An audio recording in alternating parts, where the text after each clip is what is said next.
Hello students, welcome to my channel Vigyan world. 10th class students, आज हम करेंगे chapter 6 live processes start कर रहे हैं। तो स्टूडेंट्स, लाइव प्रोसेसेस जो हैं वो क्या होती हैं? तो सबसे पहले इनकी हम अगर डिफ़ाइन करते हैं तो लाइव प्रोसेसेस क्या होती हैं। सिंपल सी बात है, द प्रोसेसेस असेंशियल फॉर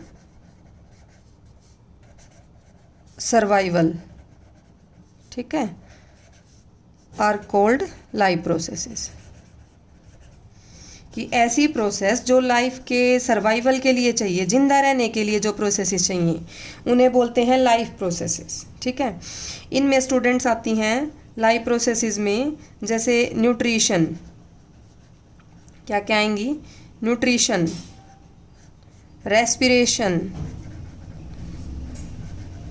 ठीक है, आपके 10th में ये दी हुई हैं सारी। ट्रांसपोर्टेशन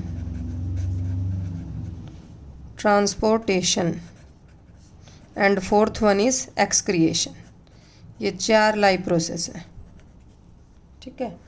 एक्सक्रिएशन, उसके बाद सबसे पहले आता है कि कोई भी लिविंग ऑर्गेनिज्म है, आप कैसे फाइंड आउट करते हो कि वो लिविंग ऑर्गेनिज्म है या नॉन लिविंग है, ठीक है।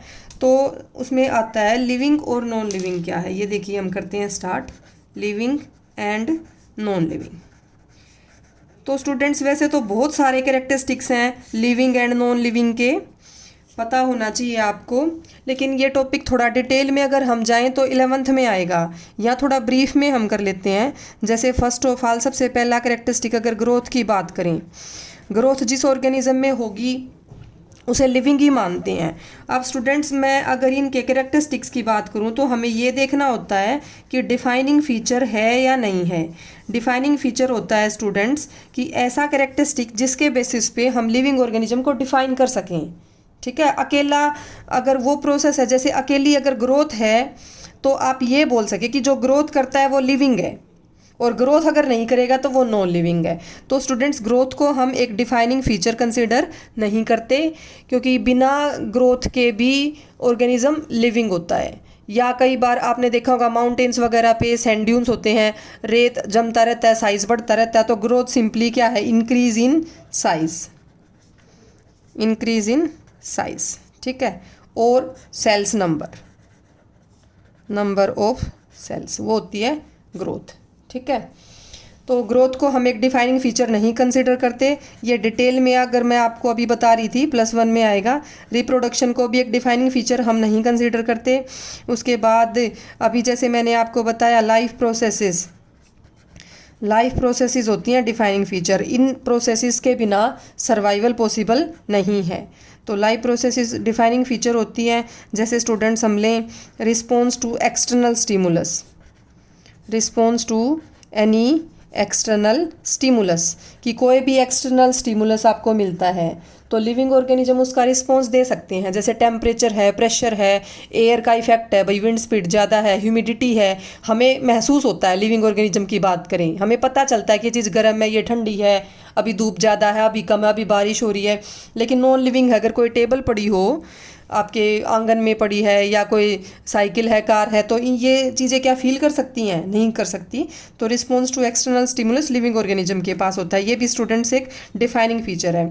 हम ये बोल सकें कि सिर्फ जिसमें रिस्पॉन्स टू एक्सटर्नल स्टिमुलस होगा वो पक्का लिविंग मिलेगा, तो जिसके बेसिस पे श्योर होना वो फीचर डिफाइनिंग फीचर होता है, ठीक है। आप ये कंफ्यूज नहीं होना है। रिप्रोडक्शन के बेसिस पे श्योर नहीं होते हम, क्योंकि रिप्रोडक्शन एक ये ना तो लाइफ प्रोसेस है, सर्वाइवल के लिए भी नहीं चाहिए। रिप्रोडक्शन के बिना भी ऑर्गेनिज्म सर्वाइव कर सकता है, तो ये एक डिफाइनिंग फीचर नहीं कंसिडर करते। हाँ, हम ये ज़रूर कहेंगे कि लिविंग ऑर्गेनिज्म का कैरेक्टरिस्टिक है, ठीक है स्टूडेंट्स। उसके बाद आता है जैसे एक पॉइंट, रिपेयर एंड मेंटेनेंस। क्या आता है? रिपेयर एंड मेंटेनेंस, कि रिपेयर और मेंटेनेंस जो करेगा अपने आप, जैसे हमारी बॉडी में स्किन की सेल्स हमेशा रिपेयर करती रहती है। जैसे यहाँ पे कोई चोट लगी, कट लग गया, कुछ दिनों में वो ठीक हो जाता है।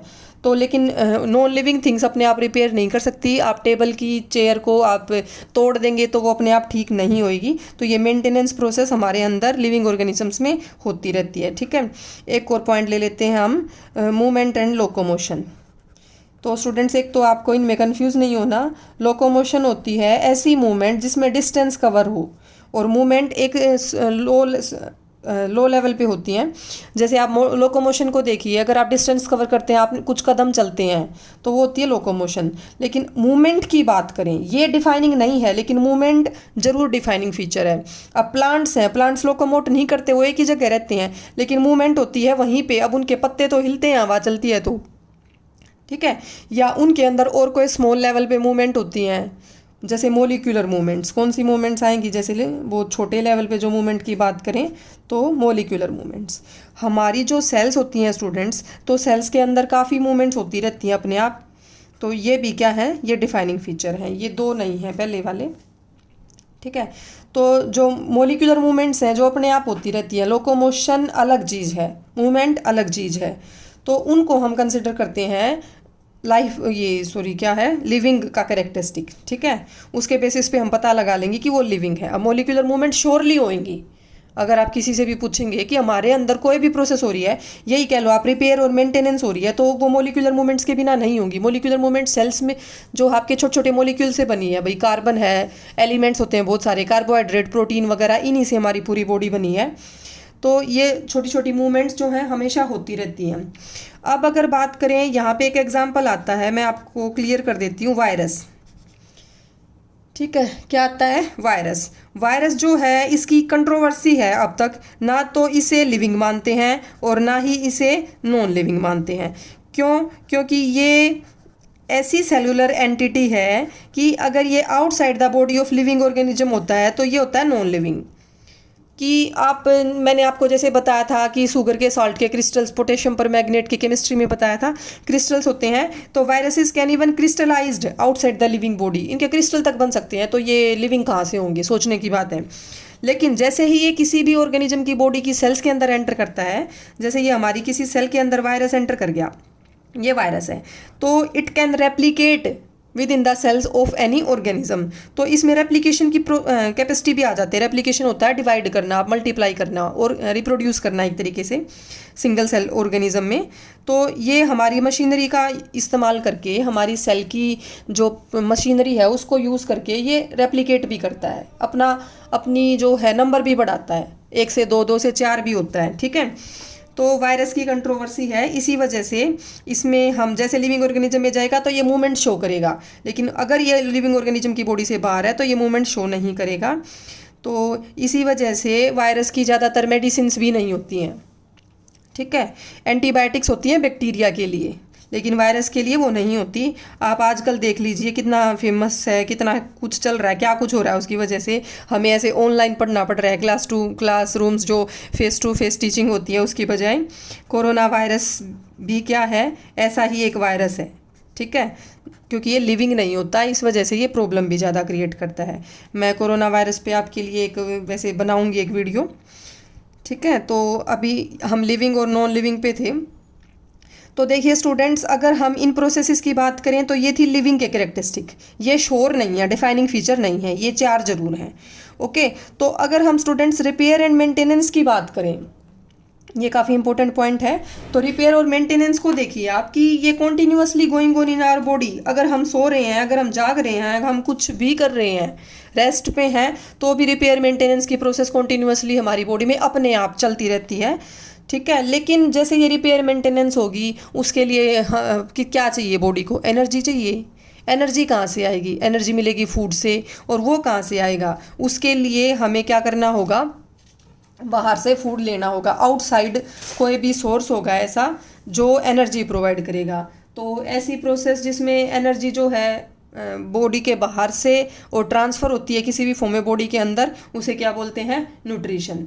तो न्यूट्रिशन करेंगे हम इसके लिए, ओके, कि हम खाना खा रहे हैं, खाना खाएंगे, उसी से एनर्जी मिलेगी, तभी रिपेयर एंड मेंटेनेंस होगी। तो ये न्यूट्रिशन क्या है, एक लाइफ प्रोसेस है, ठीक है।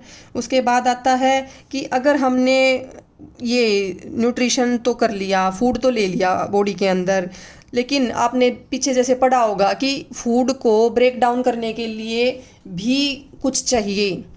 बॉडी में अपने आप बहुत सारी केमिकल रिएक्शंस होती रहती हैं, ब्रेक डाउन और फॉर्मेशन रिएक्शंस, कुछ बनता रहता है, कुछ टूटता रहता है, ठीक है। तो जैसे मैंने आपको रिडॉक्स रिएक्शंस करवाई थी, रिडॉक्स रिएक्शन स्टूडेंट्स वो होती हैं ऑक्सीडेशन रिडक्शन रिएक्शंस, ऑक्सीजन का ऐड होना, ऑक्सीजन का निकलना। तो इस टाइप की कोई भी रिएक्शन होगी तभी फूड ब्रेक डाउन होगा ऑक्सीडेशन रिएक्शन की हेल्प से। तो उसके लिए ऑक्सीजन भी चाहिए। तो ऑक्सीजन कहाँ से आएगी, वो भी एक बाहर से आएगी, आउटसाइड सोर्स है, बॉडी के बाहर से आएगी। तो इसके लिए हमें क्या करना पड़ेगा, रेस्पायर करना पड़ेगा। ठीक है, रेस्पिरेशन करेंगे, ऑक्सीजन आएगी, वो फूड को ब्रेक डाउन करेगी, तभी एनर्जी निकलेगी, तभी रिपेयर और मेंटेनेंस होगा। अब उसके बाद क्या है कि एनर्जी तो बन गई, क्योंकि एक यूनिफॉर्म एनर्जी सोर्स चाहिए, ऐसा एनर्जी सोर्स चाहिए जो हमारी यहाँ पे भी रिपेयर हो रही है, हमारी पैर में भी रिपेयर हो रहा है, ब्रेन में भी कुछ हो सकता है, सेल्स की रिपेयरिंग चल रही हो, तो हर जगह चाहिए हमें वो एनर्जी। वो एनर्जी फूड तो हमने लिया अपने स्टमक में, अपने इंटेस्टाइन में, रेस्पिरेशन ऑक्सीजन हमने ली है अपने लंग्स में, तो ऐसा कुछ चाहिए जो उस एनर्जी को हर जगह तक पहुंचा सके। इसलिए लाइफ प्रोसेस एक थर्ड आती है ट्रांसपोर्टेशन, इसकी नीड होती है हमारी बॉडी में। ट्रांसपोर्टेशन सिस्टम होता है कि ब्लड जो है उसमें एक बहुत अच्छा मीडियम का काम करता है, तो ब्लड के थ्रू सारी ये जो एनर्जी है ट्रांसपोर्ट होती है in every cell every part of our body. अब जैसे हर जगह एनर्जी यूज़ होगी तो वहाँ पे कुछ वेस्ट भी बनेगा, वेस्ट बनेगा तो उस वेस्ट को भी बॉडी से निकालने के लिए कुछ चाहिए, तो वो उसके लिए एक सिस्टम बन गया है एक्सक्रिएशन। अब इस एक्सक्रिएटरी वेस्ट को ट्रांसपोर्ट करने के लिए भी ट्रांसपोर्टेशन सिस्टम यूज़ होता है। तो स्टूडेंट्स हमने कनेक्ट किया कि ये जो चारों लाइफ प्रोसेस हैं इनकी रिक्वायरमेंट होती है हमारी बॉडी में to carry out repair and maintenance processes या और कोई भी रिएक्शन। ठीक है स्टूडेंट्स, तो ये हो गया हमारा बेसिक इसके बारे में। अब इसमें एक और पॉइंट आता है, उसको आप ध्यान से सुनिए। जो यूनिसेलर ऑर्गेनिज्म होते हैं, सिंगल सेल वाले जो होते हैं, उनमें हर सिस्टम की नीड नहीं होती कि भाई अलग से ट्रांसपोर्टेशन की नीड है, एक्सक्रीशन की, रेस्पिरेशन या इस तरीके से। तो वो क्या करते हैं, देखिए स्टूडेंट्स, उनके अंदर होते हैं, क्या होते हैं उनके अंदर, सिंगल सेल है। जैसे एक ही सेल है, क्या है, एक ही सेल है, और वो एक ही सेल क्या कर देगी, बाहर से अपने क्या करेगी वो,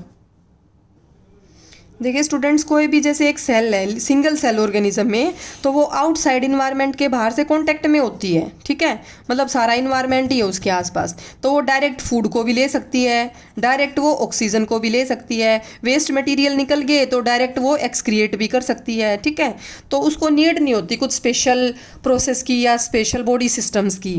तो ऐसे केस में जो डिफ्यूज़न की प्रोसेस है वो आपको पता होगी। डिफ्यूज़न क्या होता है, transfer of movement of molecules ions gases from high concentration to their low concentration. ठीक है, तो डिफ्यूज़न इनफ है सिंगल सेल ऑर्गेनिजम्स में सारी प्रोसेस को कैरी आउट करने के लिए। लेकिन अगर हम अपनी बात करते हैं तो हमारी बॉडी इतनी कॉम्प्लेक्स है, हमारी या किसी भी मल्टी सेलर ऑर्गेनिज्म की इतनी ज़्यादा कॉम्प्लेक्स है कि सेल्स बहुत अंदर अंदर तक हैं, डीपली सिचुएटेड हैं, वो इन्वायरमेंट के कॉन्टेक्ट में नहीं है। तो इस वजह से ये सारे फंक्शंस कैरी आउट करने के लिए अलग अलग क्या चाहिए, ऑर्गन सिस्टम चाहिए। इस वजह से डाइजेशन सिस्टम, रेस्पिरेटरी, सर्कुलेटरी, ये सारे सिस्टम आपकी बॉडी में बने हुए हैं। तो स्टूडेंट्स, हम अपना पहला टॉपिक लेंगे इस चैप्टर में, न्यूट्रिशन। ठीक है, तो न्यूट्रिशन आपको पता ही चल गया होगा अब तक क्या होता है कि फूड को लेना और उससे एनर्जी मिलना। तो न्यूट्रिशन स्टूडेंट्स आप छोटी क्लासेस में अच्छे से पढ़ चुके हैं कि ये दो टाइप का होता है, ऑटोट्रोफिक न्यूट्रिशन और हेटेरोट्रोपिक न्यूट्रिशन। ऑटोट्रोफिक न्यूट्रिशन क्या होगा स्टूडेंट्स, आपको अच्छे से पता है कि इस ऑटोट्रोफिक न्यूट्रिशन में इसको एक तो कैरी आउट कौन करते हैं, एग्जाम्पल आएगा इसका प्लांट्स, ग्रीन प्लांट्स, या जैसे एल्गी है, ग्रीन एल्गी वगैरह, वो भी इसी कैटेगरी में आएंगे। अब ये क्या करते हैं, ये इनऑर्गेनिक सोर्स लेते हैं, इनऑर्गेनिक मॉलिक्यूल्स वगैरह से अपना फूड बना लेंगे। ठीक है, जैसे CO2 ले रहे हैं, आपने फोटोसिंथेसिस पढ़ा होगा, वाटर ले रहे हैं, उससे ये फूड बना रहे हैं, C6H12O6। ठीक है, और साथ में ऑक्सीजन भी रिलीज़ होती है। तो ये जो है, ये क्या है, इस तरीके से क्या बना रहे हैं, ये अपना फूड बना रहे हैं फोटोसिंथेसिस की प्रोसेस से। तो ये बिल्कुल सिंपल है, इनऑर्गेनिक सोर्स होता है इनके पास। लेकिन अगर हम हेटेरोट्रोपिक न्यूट्रिशन की बात करें तो इसमें क्या होता है, कार्बन सोर्स होता है। क्या होता है, कार्बन, कॉम्प्लेक्स, सिंपल नहीं होता। यहाँ पे जैसे मैंने बताया ना कि सिंपल है, CO2, कार्बन, वाटर जैसे मॉलिक्यूल्स हैं, यहाँ पे कॉम्प्लेक्स एनर्जी सोर्स होता है। जिससे क्या होगा, वो ब्रेक डाउन होके उससे एनर्जी मिलेगी। खुद नहीं बनाते हैं ये अपना फूड, ये किसी ना किसी कार्बन सोर्स, अगर कॉम्प्लेक्स ऑलरेडी ले रहे हैं ये, तो ये दूसरों पे डिपेंड है, डायरेक्टली या इनडायरेक्टली ग्रीन प्लांट्स पे ये डिपेंड होते हैं, तो इससे ये अपना फूड ऑब्टेन करते हैं। तो स्टूडेंट्स इसमें सारे एनिमल्स आते हैं। ये हो गए क्या, हिट्रोट्रोपिक ऑर्गेनिज्म। अब जैसे ऑटोट्रोपिक न्यूट्रिशन में बात करें, यहाँ पे क्या बनता है ये मैंने आपको बता दिया कि ग्लूकोज बन रहा है। ग्लूकोज को हम क्या बोलेंगे, कार्बोहाइड्रेट। एक एग्जाम्पल है ग्लूकोज उसका, कार्बोहाइड्रेट्स का। तो कार्बोहाइड्रेट यहाँ पे बन रहे हैं कार्बन डाइऑक्साइड से, ठीक है, ये कन्वर्ट हो रही है। आप देखिए यहाँ पे CO2 का रिडक्शन हो रहा है, कार्बोहाइड्रेट्स बन रहे हैं। तो जितने कार्बोहाइड्रेट बनेंगे ये अपनी एनर्जी, उसकी वो एनर्जी ये अपनी मेंटेनेंस, रिपेयर में या अपनी बॉडी में जो नीड है उसके लिए यूज़ कर लेंगे। और जो एक्स्ट्रा बच जाएगी, एक्स्ट्रा जो है stored in form of starch, stored in form of starch, starch की फॉर्म में वो क्या स्टोर हो जाएगी, कौन हो जाएगी, ये एक्स्ट्रा एनर्जी। और अगर एनिमल्स में भी बात करें तो स्टूडेंट्स, एनिमल्स में भी जो एक्स्ट्रा फूड होता है वो स्टोर होता है, but in form of glycogen. Animals में तो स्टूडेंट्स ग्लाइकोजन की फॉर्म में, किस फॉर्म में, ग्लाइकोजन की फॉर्म में। और प्लांट्स में स्टोर होता है फूड स्टार्च की फॉर्म में, ठीक है, ये आपको हमेशा ध्यान रखनी है बात। ओके, तो ये था हमारा ऑटोट्रोपिक न्यूट्रिशन। अब ऑटोट्रोपिक न्यूट्रिशन में आगे चलते हैं हम। तो मेन प्रोसेस क्या आती है, फोटोसिंथेसिस की। क्या आती है, फोटोसिंथेसिस। अब फोटोसिंथेसिस को हमें अच्छे से समझना है। सिंपल रिएक्शन तो आप अब तक पढ़ते आए हैं, लेकिन अगर डीपली बात करें और डीप रिएक्शन की बात करें तो अभी थोड़ा हम करेंगे, और ज़्यादा डीप की बात करें तो आपका +1 में आएगा बायो में। तो देखिए, कार्बन डाइऑक्साइड प्लस वाटर, ये मिल के क्या बनाएंगे, आपका ग्लूकोज बनाएंगे, C6H12O6, ठीक है। इसके साथ में ऑक्सीजन भी निकलती है और साथ में वाटर मॉलिक्यूल्स भी बनते हैं। आपने बेसिक रिएक्शन पढ़ी होगी इस टाइप की, कि ऑक्सीजन निकल गई और फूड बन गया, लेकिन साथ में वाटर मॉलिक्यूल्स भी निकलते हैं। अगर आप इसको बैलेंस करोगे तो ये 6 होता है, 6 CO2 मॉलिक्यूल्स बनते हैं। ये तो बिल्कुल मतलब आप इतनी इंपॉर्टेंट है कि ये रटी होती है बिल्कुल ही। 12 वाटर मॉलिक्यूल्स यूज़ होके और ये बनेगा, ठीक है। अब स्टूडेंट्स, इसमें आपको ये ध्यान रखना है, क्या ध्यान रखना है कि वाटर भी रिलीज़ हो रहा है, जो हर जगह नहीं मिलता आपको। कॉमन ये रिएक्शन पढ़ते हो तो ये वाटर मॉलिक्यूल जो है ये कहाँ से आ रहा है, वाटर से ही आ रहा है। अब जो ये ऑक्सीजन रिलीज हो रही है, ये आपको सोचना है कि ऑक्सीजन वाटर में भी है और ऑक्सीजन CO2 में भी है। तो ये ऑक्सीजन कौन सी है, तो स्टूडेंट्स मैं आपको बता दूं, ये वाटर वाली ऑक्सीजन होती है। डीप रिएक्शंस हैं जो आप बड़ी क्लासेस में पढ़ेंगे कि कैसे पता चलता हमें कि ये वाटर वाली ऑक्सीजन है, ठीक है। एक दूसरी बात कि CO2 से बन गया कार्बोहाइड्रेट। क्या बन गया ये CO2 से, कार्बोहाइड्रेट। तो CO2 का तो डायरेक्ट रिडक्शन हो रहा है। क्या हो रहा है, CO2 का रिडक्शन हो रहा है कि कार्बन और ऑक्सीजन थे, हाइड्रोजन इसमें ऐड होगी, CHO बन गया, ठीक है, 12O6। तो CO2 का रिडक्शन होके ये हो रहा है। अगर हम इसमें डीपली बात करें तो 3 स्टेप होते हैं, किसमें, आपका जो ये फोटोसिंथेसिस है, कौन कौन से 3 स्टेप होते हैं। पहला स्टेप होता है कि जो लाइट एनर्जी है, अब ये पूरी process, this is carried out in presence of chlorophyll which is found in green leaves and sunlight। ये दोनों चाहिए तब जाके क्या होगा, फोटोसिंथेसिस हो पाएगा। एरो पे हमने लिख लिया है क्लोरोफिल और सनलाइट को। तो सबसे पहला स्टेप है फोटोसिंथेसिस में absorption of light energy, absorption of light energy, कि लाइट एनर्जी एब्जॉर्ब कर ली। किसने एब्जॉर्ब करी लाइट एनर्जी, क्लोरोफिल एब्जॉर्ब करता है स्टूडेंट्स। क्लोरोफिल कहाँ होता है, क्लोरोप्लास्ट के अंदर, जो कि प्लांट सेल्स में प्रेजेंट होता है, लीव्स में, ठीक है। क्लोरोफिल ने लाइट एनर्जी को एब्जॉर्ब कर लिया। फिर दूसरा स्टेप आएगा कि जो ये लाइट एनर्जी है एब्जॉर्ब की क्लोरोफिल ने, this is converted to chemical energy. तभी तो ये केमिकल बनेगा ग्लूकोज, ठीक है, केमिकल एनर्जी में ये कन्वर्ट होगी, ठीक है। और इसी में आ जाता है वाटर स्प्लिटिंग होती है, वाटर स्प्लिटिंग, कि वाटर की स्प्लिटिंग किस में होएगी, टूट जाएगा पानी जो है आपका हाइड्रोजन और ऑक्सीजन में। फिर उसके बाद लास्ट स्टेप आता है इसमें रिडक्शन ऑफ CO2, जो कि मैंने अभी आपको बताया, reduction of CO2 to reduction of CO2 to carbohydrates. ये हो गया आपका थर्ड स्टेप। तो ये 3 स्टेप में स्टूडेंट्स फोटोसिंथेसिस होती है, इसे आप अच्छे से समझेंगे। सबसे पहले लाइट एनर्जी क्लोरोफिल ने एब्जॉर्ब करी, उसके बाद ये लाइट एनर्जी कन्वर्ट होगी केमिकल एनर्जी में, और वाटर का ब्रेकडाउन हो गया हाइड्रोजन और ऑक्सीजन में। फिर जो CO2 थी वो रिड्यूस होके क्या बन गए, कार्बोहाइड्रेट्स बन गए, क्योंकि इसमें हाइड्रोजन ऐड हो रहा है, तो हम बोलते हैं रिडक्शन हो रहा है। अब स्टूडेंट्स ये सारे के सारे स्टेप, ये नहीं होता कि फटाफट हो जाते हैं, अभी 1 मिनट में ये हो गया, अगली मिनट में ये, उसके बाद फटाफट ये हो गया, ऐसा कुछ नहीं है। इनमें काफ़ी टाइम्स लगता है। जैसे कई डेजर्ट प्लांट हैं, वो क्या करते हैं कि जो क्लोरोफिल है उनका, वो लाइट एनर्जी को एब्जॉर्ब करता है अलग टाइम पे।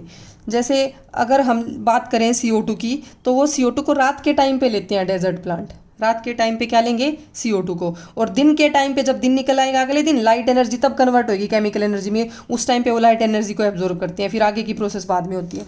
तो स्टूडेंट्स ऐसा नहीं है कि ये फटाफट हो जाती हैं, कॉन्टीन्यूअस, मतलब ये नहीं है, टाइम कंज्यूमिंग है, आराम से होती है। प्लांट टू प्लांट भी डिफर करती हैं ये चीज़ें, ठीक है। तो ये हो गया हमारा फोटोसिंथेसिस। अब फोटोसिंथेसिस में देखिए, ये 3 चीज़ें आपको चाहिए होंगी फोटोसिंथेसिस कैरी आउट करवाने के लिए। कार्बन डाइऑक्साइड, वाटर, क्लोरोफिल और सनलाइट, 4 चीज़ें हैं, 4 रिक्वायरमेंट्स हैं, कार्बन डाइऑक्साइड, वाटर, क्लोरोफिल और सनलाइट। अब आपकी बुक में एक्टिविटीज़ दे रखी हैं कि वो कंफर्म करने के लिए कि क्लोरोफिल एसेंशियल है, सनलाइट एसेंशियल है या CO2 एसेंशियल है फोटोसिंथेसिस के लिए, ठीक है। तो उनमें क्या होता है, देखिए स्टूडेंट्स, ये आपकी एक्टिविटी दी हुई है, फर्स्ट एक्टिविटी है, थोड़ा सा मैं इसको बता देती हूँ।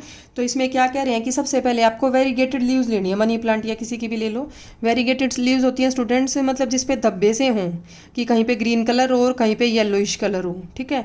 ऐसी लीव्स वैसे कम मिलती हैं, इसी वजह से इन्होंने बोला हुआ मनी प्लांट की लीव्स, ठीक है। इसका क्या मतलब है स्टूडेंट्स कि कहीं पे येलो और कहीं पे ग्रीन। आपको पता होगा कि जो क्लोरोफिल है वो ग्रीन कलर का होता है, तो कहीं पे ग्रीन का मतलब कि सिर्फ उन्हीं पार्ट्स में इनके क्या है, क्लोरोफिल है। फिर ये बोल रहे हैं कि उसे डार्क रूम में रख दो आप 3 दिन के लिए। उससे क्या होगा डार्क रूम में रखने से, कि जो इसने जो फूड बना रखा था पहले से, जो स्टोर मैंने अब आपको बताया, स्टोर जो फूड था, स्टोर्ड स्टार्च जिसे बोलते हैं, तो सारी स्टार्च ये अपने सर्वाइवल के लिए यूज़ कर लेगा 3 दिन के बाद, 3 दिन तक। फिर आप उसे 6 घंटे के लिए सनलाइट में रखेंगे, कि इसको धूप में रख दिया 6 घंटे के लिए ताकि फोटोसिंथेसिस हो जाए। फिर आप क्या करेंगे कि उसको बॉइलिंग वाटर में डाल दिया लीव को कुछ मिनट के लिए, और फिर उसको अल्कोहल में डाल देंगे। अल्कोहल में डालने से क्या होगा स्टूडेंट्स, उसका क्लोरोफिल निकल जाता है। क्या हो जाता है, बॉइलिंग वाटर में फिर अल्कोहल में डाल दिया ताकि सारा का सारा क्लोरोफिल निकल जाए उसमें से, और वो ग्रीन कलर उसका गायब हो जाएगा। ग्रीन कलर गायब होके लेकिन जो सॉल्यूशन था अल्कोहल वाला वो ग्रीन हो जाएगा, मतलब सारा क्लोरोफिल सॉल्यूशन में चला गया, तो क्लोरोफिल गायब हो गया स्टूडेंट्स, ठीक है। फिर उसके बाद आप क्या करेंगे कि उस पर आयोडीन सोल्यूशन डालेंगे, उसमें कुछ मिनट के बाद क्या डालेंगे, आयोडीन सोल्यूशन। यह आपका स्टूडेंट्स 10th क्लास में प्रैक्टिकल भी आता है, आपकी प्रैक्टिकल बुक में भी होगा, किया होगा आपने, कि जो आयोडीन सोल्यूशन है वो क्या करता है, आयोडीन डिटेक्ट करता है स्टार्च को। किसको डिटेक्ट करता है, स्टार्च को। आयोडीन डालने के बाद अगर ब्लू ब्लैक कलर आता है, डार्क ब्लू या ब्लैकिश कलर अगर आता है, तो हम बोलते हैं कि इस बी सॉल्यूशन में या इस चीज़ में स्टार्च प्रेजेंट है। अगर वो कलर नहीं आएगा तो इसका मतलब क्या होगा कि वहाँ पे स्टार्च नहीं होगी। अब ये बोल रहे हैं कि आयोडीन सॉल्यूशन डालने के बाद लीफ का कलर चेक करो आप, तो अगर उसमें स्टूडेंट स्टार्च होगी, उन्हीं पोर्शन में स्टार्च मिलेगी जो कि ग्रीन कलर के थे पहले, ठीक है। तो इससे क्या पता चलता है कि क्लोरोफिल वाले पोर्शन में ही स्टार्च बनी है। इसका मतलब क्लोरोफिल नेसेसरी है किसके लिए, फोटोसिंथेसिस के लिए, ठीक है। तो इससे यही पता चलता है आपका कि, और अगर क्लोरोफिल आप रिमूव कर दिया आपने अल्कोहल से, तो उस केस में पूरे के पूरे उस पोर्शन में क्या नहीं बनेगी, स्टार्च नहीं बनेगी, कलर ब्लू ब्लैक नहीं आएगा आयोडीन से। तो आयोडीन यही चेक करने में काम आता है कि उसमें स्टार्च है कि नहीं है, ठीक है। तो इस एक्सपेरिमेंट से, इस एक्टिविटी से ये पता चलता है कि आप इसके लिए, फोटोसिंथेसिस के लिए क्लोरोफिल नेसेसरी है। ऐसे ही इन्होंने 6.2 एक्टिविटी में दे रखा है। इसमें क्या कर लिया कि एक्सपेरिमेंटल सेटअप है, ऐसा कर लिया कि 2 प्लांट ले लिए और उनको जार में बंद कर दिया, बेल जार में, और एक में एक ये प्याली सी रखी है चाइना डिश। इस चाइना डिश में क्या है स्टूडेंट्स, इसमें है पोटेशियम हाइड्रोक्साइड। क्या है इसमें, पोटेशियम हाइड्रोक्साइड आपका। तो पोटेशियम हाइड्रोक्साइड की प्रॉपर्टी होती है कि ये CO2 को एब्जॉर्ब कर लेता है। क्या कर लेता है, ये CO2 को एब्जॉर्ब कर लेगा। तो आपको इसमें क्या देखना है, वही उसी की तरह, पीछे वाली एक्टिविटी की तरह, इसको भी पहले 3 दिन के लिए डार्क रूम में रख देंगे ताकि सारी बनी हुई स्टार्च यूज हो जाए। फिर इसको इस तरीके से सेटअप में रखेंगे। तो आप क्या देखेंगे कि जिस जार में पोटेशियम हाइड्रोक्साइड था ना, वहाँ फोटोसिंथेसिस नहीं होगा। और जिस जार में ये पोटेशियम हाइड्रोक्साइड नहीं था वहाँ फोटोसिंथेसिस हो जाएगा। क्यों? क्योंकि ये CO2 को एब्जॉर्ब कर लेता है। अब CO2 एब्जॉर्ब कर लेगा तो वो प्लांट को नहीं मिलेगी फोटोसिंथेसिस के लिए, और फोटोसिंथेसिस नहीं होगा, फूड नहीं बनेगा, फूड मतलब स्टार्च नहीं बनेगी। चेक कैसे करेंगे? वही आयोडीन से चेक कर लेंगे। आयोडीन डालेंगे, ब्लू ब्लैक कलर अगर आ गया लीव्स में तो इसका मतलब फोटोसिंथेसिस हुआ है, स्टार्च बनी हुई है। ब्लू ब्लैक नहीं आया तो इसका मतलब स्टार्च उसमें नहीं है, फोटोसिंथेसिस नहीं हुआ। तो ये इसीलिए इसको चेक करने के लिए पोटेशियम हाइड्रोक्साइड रखा है कि कार्बन डाइऑक्साइड फोटोसिंथेसिस के लिए ज़रूरी है। तो इस एक्सपेरिमेंट से भी यही पता चलता है स्टूडेंट्स की carbon dioxide is essential for photosynthesis. तो ऐसे ही हमने कार्बन डाइऑक्साइड की बात कर ली और क्लोरोफिल की बात कर ली। इसी तरीके से हम वाटर को या सनलाइट को भी हम चेक कर सकते हैं कि एक प्लांट आप रख दो धूप में, एक प्लांट आप रख दो छाया में, पहले वाली जो स्टार्च है वो सारी उसकी यूज़ करवा लो, फिर क्या पता चलेगा जो छाया में रखा था उसमें फोटोसिंथेसिस नहीं हुआ होगा, स्टार्च नहीं बनेगी, तो उसको चेक करके देख लो आयोडीन से, ब्लू ब्लैक कलर नहीं आएगा और धूप वाले में आ जाएगा ब्लू ब्लैक कलर। हाँ, ये ज़रूर ध्यान रखना आपको, जो पहले की स्टार्च है ना उसको ज़रूर ख़त्म करवाना है, नहीं तो उसके साथ ब्लू ब्लैक कलर आ जाएगा। तो इस तरीके से सनलाइट में चेक कर सकते हैं। अगर आपको वाटर चेक करना है तो वाटर को चेक कर लो कि पानी अगर नहीं मिलेगा तो भी फोटोसिंथेसिस नहीं होगा। तो स्टूडेंट्स, ये जो 4 इनऑर्गेनिक मॉलिक्यूल्स हैं, कार्बन डाइऑक्साइड है, वाटर है, सनलाइट है, क्लोरोफिल है, these are essential for photosynthesis. तो स्टूडेंट्स देखिए, इसमें एक टॉपिक छोटा सा दिया हुआ है आपका, ऑटोट्रोफिक जो न्यूट्रिशन हम पढ़ रहे हैं प्लांट्स में, फोटोसिंथेसिस, स्टोमेटा। तो स्टोमेटा को भी आप समझ लीजिए, ये क्या होता है स्टूडेंट्स? ये स्टोमेटा ऐसे पोर्स होते हैं जो लीव्स में प्रेजेंट होते हैं। देखिए, ये होगी आपकी लीफ। तो लीफ में आपको पता होगा कि ये बीच वाली जो है, ये वाली, इसको बोलते हैं मिडरिब। क्या बोलते हैं? मिडरिब। और जो ये साइड्स में निकलती हैं इनको बोलते हैं वेन्स। और जो ये पोर्शन है आपका एक्स्ट्रा जो बच गया इसको बोलते हैं लेमिना। क्या बोलते हैं? लेमिना या लीफ ब्लेड। ठीक है, ये होती है पेटियोल। तो ये होगी आपकी लीफ की जनरल स्ट्रक्चर। स्टूडेंट्स, अगर आप इसका क्रॉस सेक्शन लेते हैं, CS लेते हैं, तो उसमें क्या दिखता है आपको कि उसमें सबसे ऊपर होती है क्यूटिकल, एक लेयर होती है। क्या होती है लेयर? एक क्यूटिकल। ये होती है स्टूडेंट्स क्यूटिकल। ठीक है, क्यूटिकल के बाद आएगी, ये काफ़ी ना वैक्सी होती है, वाटर लॉस को भी रोकती है और हार्डनेस प्रोवाइड करती है, प्रोटेक्ट भी करती है। तो क्यूटिकल के बाद जो पहली लेयर आएगी सेल्स की, इस तरीके से सेल्स दिखा दो आप। ये सेल्स हैं स्टूडेंट्स, डिज़ाइन नहीं है, न्यूक्लियस है सेंटर में। ठीक है, ये सेल है, सारे ऑर्गेनेलिज होंगे इसमें। तो ये सेल्स की आपने एक लेयर दिखा दी, ये होगी एपिडर्मिस। अब स्टूडेंट्स, एक बात ध्यान रखने की है कि लीव्स तो इस तरीके की होती है, ऊपर भी नीचे भी, मतलब फ्लैट है। तो उसमें एक एपिडर्मिस ऊपर भी होगी और एक एपिडर्मिस होगी स्टूडेंट्स जैसे नीचे की ओर। तो ये दिखा दी हमने, नीचे की तरफ वाली एपिडर्मिस दिखा दी। इसको आप मेंशन कर दीजिएगा लोअर एपिडर्मिस। ठीक है, क्या मेंशन कर देंगे? Lower epidermis. अब जो लोअर एपिडर्मिस होती है स्टूडेंट्स, वहाँ पे जैसे मैंने ये छेद दिखा दिया है क्योंकि मैं आपको स्टोमेटा सिखा रही हूँ। यहाँ पे इस तरीके से सेल्स होंगी जिन्हें बोलते हैं किडनी शेप की सेल्स हैं ये। ठीक है, इनको बोलते हैं स्टूडेंट्स, किडनी शेप की जो सेल्स हैं, गार्ड सेल्स। क्या बोलते हैं आप? Guard cells. And this pore, this is called stoma. ये पोर जो है गार्ड सेल्स के बीच में, इसको स्टोमा बोल रहे हैं।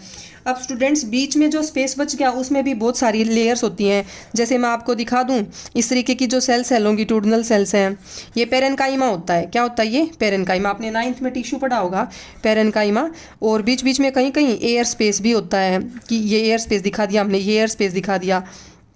ठीक है, तो ये क्या है, ये मैं आपको बता देती हूँ, ये एयर स्पेस है, बहुत ईजी है। पेरेन्काइमेटस सेल्स हैं ये। कैसी सेल्स हैं? पेरेन्काइमा, पेरेन्काइमा सेल्स हैं। ठीक है, अब स्टूडेंट्स, आपको इनमें ये ध्यान रखना होता है कि जो ये आपने सेल्स बनाई, इनमें कहीं कहीं ना ग्रीन कलर के ऐसे डॉट्स होते हैं। कैसे डॉट्स होते हैं स्टूडेंट्स? ग्रीन कलर के डॉट्स होते हैं। सभी सेल्स में आपको दिख जाएंगे, लीव्स की ज़्यादातर सेल्स में ये प्रेजेंट होते हैं। ठीक है, तो आप इस तरीके से सब में बना लीजिएगा। मैं मेंशन कर देती हूँ कि ये ग्रीन कलर के डॉट्स क्या हैं student? These are chloroplast, very important part, essential in photosynthesis. तो ये क्लोरोप्लास्ट होते हैं और इन क्लोरोप्लास्ट के अंदर क्या होता है?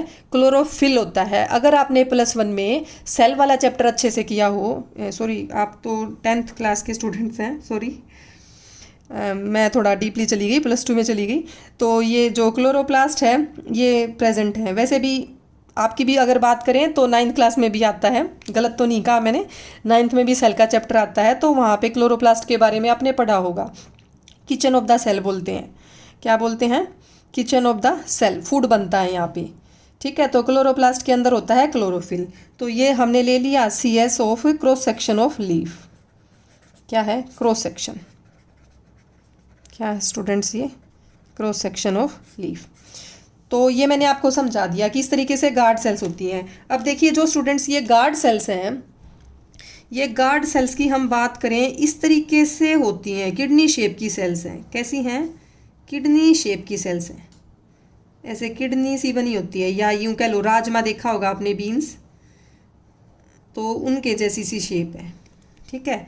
क्या है ये, गार्ड सेल्स। और गार्ड सेल्स के आसपास भी जैसे आपको, जैसे यूं कह देते हैं सेल्स होती हैं, बुक में भी दिख जाता है, क्या होती हैं इसके आसपास भी ऐसे सेल्स हैं। तो आसपास की सेल्स को बोलते हैं स्टूडेंट सब्सिडरी सेल, सब्सिडरी होता है आसपास, तो ये सब्सिडरी सेल्स हैं और ये हैं गार्ड सेल्स, जी है ये गार्ड सेल्स, ठीक है। अब गार्ड सेल्स में मैंने बताया बीच में जो ये पोर है, इस पोर को कहेंगे स्टूडेंट स्टोमा, ठीक है। पूरे एपरेटस को बोलेंगे स्टोमेटल एपरेटस। अब जो ये अंदर वाली लाइनिंग होती है ना गार्ड सेल्स की, ये एक्स्ट्रा थिक होती है स्टूडेंट्स, कैसी होती है, थिक है, inner lining, thick inner lining, और आउटर लाइनिंग होती है थिन। तो ये आप देख लो, ये मैंने थिक बना दिया अलग कलर से, सेम से भी आप बना लो इसको। तो ये thick inner lining, thick inner lining, और अगर आप इसको भी लिखना चाहो thin inner lining, thin outer lining, outer है ना ये, outer lining of guard cells, guard cells. तो स्टूडेंट्स ये गार्ड सेल्स क्या काम करती हैं, ये स्टोमा को ओपन और क्लोज करने का काम करती हैं। अब ये स्टोमा का जो मेन फंक्शन है ना, स्टोमेटा से क्या होता है, स्टोमेटा से होता है students water loss, evaporation, evaporation होता है मेन काम इससे। दूसरा मेन काम इससे क्या होगा, गैसेस भी निकलती हैं, गैसेस का अंदर जाना, गैसेस का बाहर जाना, एक्सचेंज ऑफ गैसेस, वो भी इसी से होता है। भाई CO2 प्लांट ने ली है तो अंदर वो यहाँ से जाएगी सेल्स के अंदर, ऑक्सीजन बन रही है फोटोसिंथेसिस में तो वो यहाँ से निकलेगी, गैसेस एक्सचेंज होता है, और वाटर लॉस मीन्स इवेपोरेशन भी इसी से होता है, ठीक है।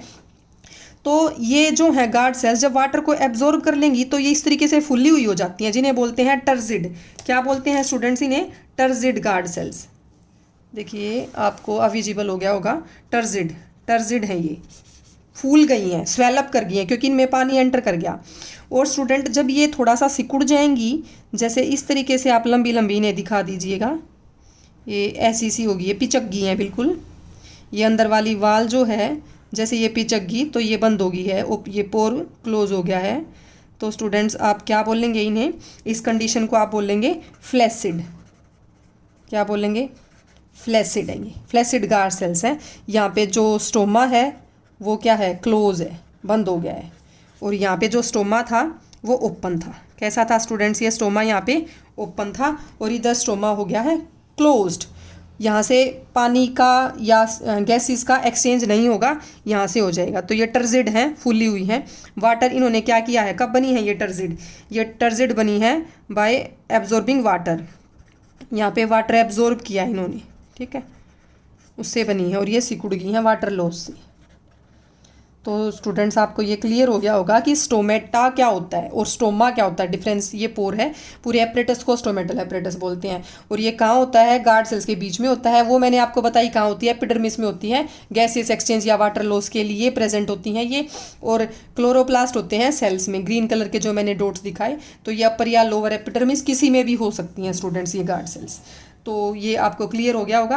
तो जो ये ओपनिंग क्लोजिंग है स्टोमेटा की, this is the function of guard cells, कि गार्ड सेल्स रिस्पॉन्सिबल हैं। भाई ऐसे पोर को बंद कर दिया या ऐसे वो सिकुड़ गई, वो फैल गई, टर्जिड होगी, तो ये पोर ओपन हो गया, यहाँ से आराम से गैसेस एक्सचेंज हो जाएगा, फ्लैसिड ऐसे ऐसे ओपन।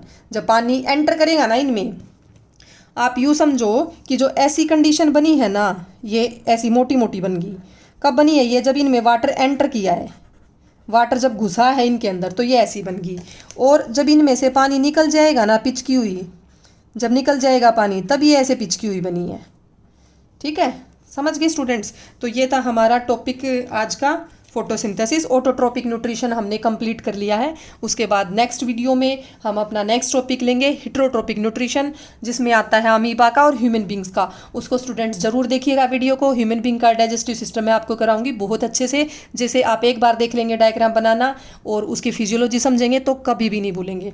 तो स्टूडेंट्स, अगर आपको मेरा ये वीडियो पसंद आया हो तो इसे आप लाइक ज़रूर कीजिएगा, ज़्यादा ही पसंद आया हो शेयर ज़रूर कीजिएगा, और अगर आप मेरी वीडियो पहली बार देख रहे हैं तो स्टूडेंट्स प्लीज़ इसे सब्सक्राइब कीजिएगा। Thank you.